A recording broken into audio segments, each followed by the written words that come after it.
ఎడిసిటి జానకి రామారావు. ఏం చేస్తారు సార్ మీరు? నేను నిమ్మకాయ వ్యాపారం చేస్తాను. సార్ ఎలా ఉందండి? అంటే వ్యాపారస్తులకి ఎలా ఉంది? వ్యాపారస్తులను పూర్తిగా మోసం చేసింది ఈ ప్రభుత్వం అని చెప్పి ఆరోపణలు చేస్తున్నారు. అది ఎంతవరకు కరెక్ట్ అండి?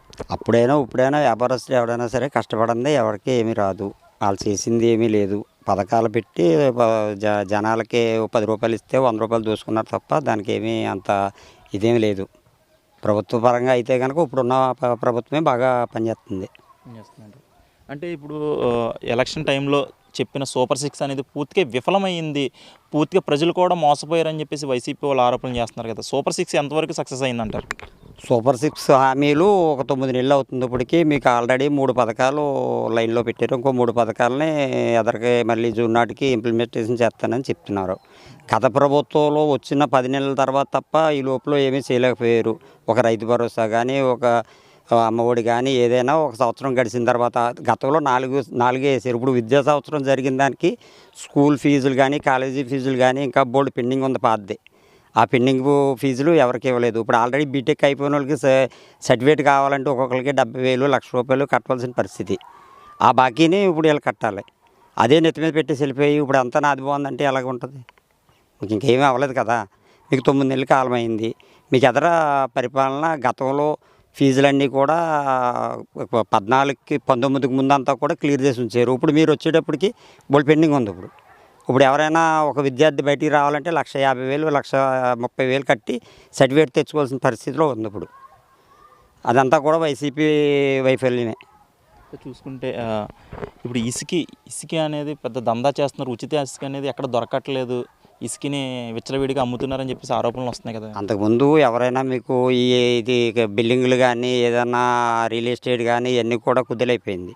ఇప్పుడే గాడిలో పడి ఏదైనా ఉంటే ఒక 4 నెలల నుంచి 3 నెలల నుంచి ఎదరికొస్తుంది. ఇప్పుడు ఆల్రెడీ వర్షాలు తగ్గిన తర్వాత ఇసుక కూడా ఫ్రీగానే బాగానే అందుతుంది.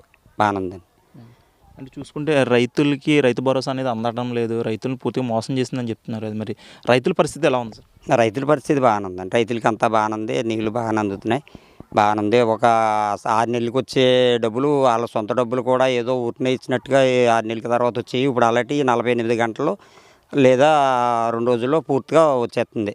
24 గంటల నుంచి 48 గంటల్లో ఎవరి డబ్బు వాళ్ళకి ధాన్యం పట్టుకెళ్ళిన 24 గంటల్లో వెంటనే అందేస్తుందండి. పర్వాలేదు, బాగుంది.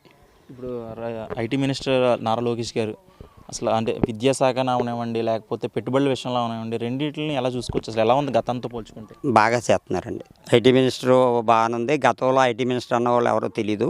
అలాంటిది ఈ రోజున మన లోకేష్ గారు బాగా పరిపాలన దక్షతతో బాగానే ఎదరికెళ్తున్నారు. అసలు పెట్టుబడులు ఏమైనా వస్తున్నాయంటారు? అంటే వీళ్ళు మాట్లాడుతూ, వైసీపీ వాళ్ళు మాట్లాడుతూ, మేము గడిచిన 5 ఏళ్లలోనే రాష్ట్రానికి పెట్టుబడులు తీసుకొచ్చాం, కంపెనీలు తీసుకొచ్చాం, ఇప్పుడు నిరుద్యోగ వృత్తిని కూడా మేము క్లియర్ చేసాము, ఈ ప్రభుత్వం వచ్చిన తర్వాత ఉద్యోగ అవకాశాలు లేవు, పెట్టుబడులు లేవు అని చెప్పి కొన్ని ఆరోపణలు అయితే చేస్తున్నారు. మరి ఎలా ఉంది? వాళ్ళ అవినీతిలో కూరుకుపోయి ఉన్న వాళ్ళ కేసులు కాపాడుకుంటానికి, వాళ్ళ యొక్క పదవిని కాపాడుకుంటానికే సరిపోయింది. కానీ ఇప్పుడు ఈ లోపల ప్రజలకు చేద్దాము, ఈ పెట్టుబడులు తీసుకొద్దాము, ఈ పరిస్థితి నుంచి కాపాడదాం అన్నది ఎట్టి పరిస్థితిలోనే వాళ్ళకి లేదు.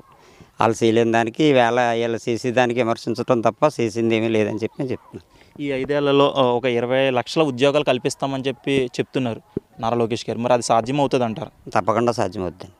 తీసుకొస్తారు, తప్పకుండా నెరవేరుతుంది. సరే, ఇప్పుడు చూసుకుంటే 2029 వచ్చేది వైసీపీ ప్రభుత్వమే. ఈ ప్రభుత్వం పూర్తిగా జనాలు మోసం చేసింది, జనాలకు వస్తానని జగన్మోహన్ రెడ్డి అంటున్నారు. అసలు జనాల్లో ప్రస్తుతం ఆ వైసీపీ గురించి ఎటువంటి స్పందన ఉందంటారు? అసలు ఇది వరకు 5 సంవత్సరాలు పరదాలు కట్టుకుని తిరిగారు. ఎవరైనా కొడతారేమో, మనం చేయలేకపోయిన పరిపాలన బాగా చేయలేకపోయామని చెప్పి ఇదవ్వింది. ఇప్పుడు అది ఏదైనా దెబ్బలు తింటే సానుభూతి పెరుగుతుంది అని చెప్పి బయలుదేరారు తప్ప అంతకుమించి ఆయన చేయగలిగింది ఏమీ లేదు. ఆయన వల్ల ఏమీ కాదు. ఆయన ఇది వరకు గతం 11 వచ్చినాయి, ఇప్పుడు 11 కాదు 5, 6 వస్తే గొప్ప. ఇంకా మళ్ళీ ఎదర ఇప్పుడు మద్యం అనేది దశల వారీగా నిషేధిస్తామని చెప్పేసి మద్యాన్ని విచ్చలవిడి చేసేసింది ప్రభుత్వం అని చెప్పేసి ఆయన అంటున్నారు కదా. మరి గతంలో ఎలా ఉంది, ఇప్పుడు ఎలా ఉంది మద్య దుకాణాలు? గతంలో డైరెక్ట్ గవర్నమెంట్ జగన్మోహన్ రెడ్డి అకౌంట్కి వెళ్ళిపోయేది. ఇప్పుడు అలా కాకుండా సంపద సృష్టిస్తున్నారు. ఇప్పుడు మొత్తం ఎత్తేయకుండా మీకు రేట్లు తగ్గించి, బ్రాండ్లు మార్చి, మంచి నాణ్యత మద్యాన్ని అందించి సంపద సృష్టించే దాంట్లో ప్రభుత్వం ముందుందని చెప్పుకుంటాం. ఓకే సార్, ఇప్పుడు చూసుకుంటే 2029కి అసలు కొంత అభివృద్ధి పరంగా అయితే మేము చాలా చేస్తాము, గడిచిన 5 ఏళ్ళలో ఎటువంటి అభివృద్ధి జరగలేదని చెప్పి చంద్రబాబు నాయుడు చెప్తున్నారు. చంద్రబాబు నాయుడు చెప్పింది చేయగలరంటారా? చంద్రబాబు నాయుడు విజనరీ వ్యక్తి, ఆయన ఉన్న విజన్ ఉన్న ముఖ్యమంత్రి, కంపల్సరీ బాగా నెంబర్ 1గా చేస్తాడని ఆశ, ప్రజల్లో నమ్మకం. పవన్ కళ్యాణ్ గారు, చంద్రబాబు నాయుడు, నరేంద్ర మోడీ కేంద్ర సహకారంతో ఇక్కడ రాష్ట్రాన్ని బాగా అభివృద్ధి చేస్తున్నారు. ఇంకా బాగా జరుగుద్ది. దానికి ఎట్టి పరిస్థితుల్లోని మీకు ఇది లేదు. రాబోయేది కూడా ఈ కూటమి ప్రభుత్వం 30 సంవత్సరాలు పరిపాలించదని మా ఆశ.